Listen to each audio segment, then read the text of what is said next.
اوعى تفتكر انك هتاكل السفره كلها، هتشبع بدري بس عينك هتفضل جعان.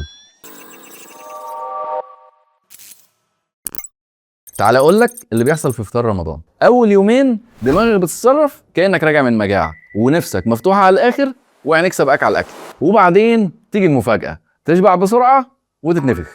تخيل دماغك في رمضان فيها غرفه تحكم، فيها 3 عدادات: جوع، شبع، مكافاه. اول يومين عداد الجوع طالع لفوق وعداد الشبع بيتاخر شويه، زي النت كده بطيء، فتاكل وانت حاسس انك لسه ما اكلتش، بس استنى اللي جاي وتلاقي نفسك قبل الاذان بدقايق حالف لتاكل السفره كلها لوحدك وبالعيش كمان. هنا بقى بيشتغل وضع الهجوم، مش عشان انت وحش واكيل، لا، ده دماغك بتقول الحق قبل ما الفرصه تروح، فتلاقي عينك بتاكل قبل بقك وسرعه الاكل تعلى ودماغك تكبر الموضوع. بس ليه فجاه بتشبع بسرعه؟ عشان الشبع مش بيجي في اول لقمه، ده بيجي بعد شويه وقت. المعده بتتملي وتطلع اشارات شبع زي هرمونات كده اسمها PYY GLP-1 CCK، هسيبها لك في الوصف تقول لك كفايه يا معلم. وفي نفس الوقت في هرمونين تاني، هما هرمون الجوع اسمه كريلين وهرمون الشبع اسمه ليبتين. دول في اول يومين في رمضان الاشارات دي بتبقى ملخبطه شويه، واهم حاجه اشارات الشبع دي ممكن تتاخر شويه ما بين 15 ل 20 دقيقه، فعشان كده لو اكلت بسرعه عداد الشبع هيجري بسرعه وبعدين تقول انا اتنفخت. وفي سبب بيزود الحكايه اكتر، المكافاه،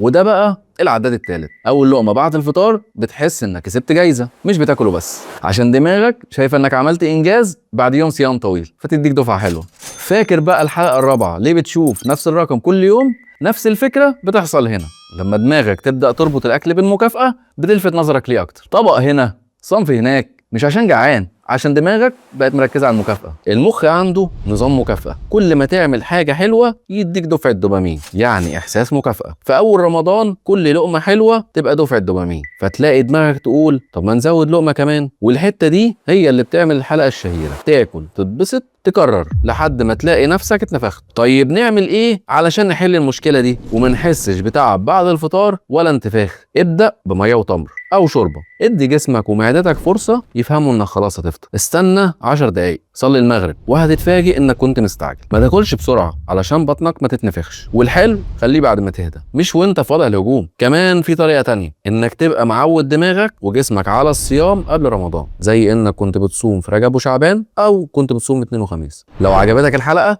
اعمل لايك ومتابعه، وقول لي تحب نشرح ايه الحلقه الجايه، بس ما تنساش تبعتها لصاحبك الفضولي زينا.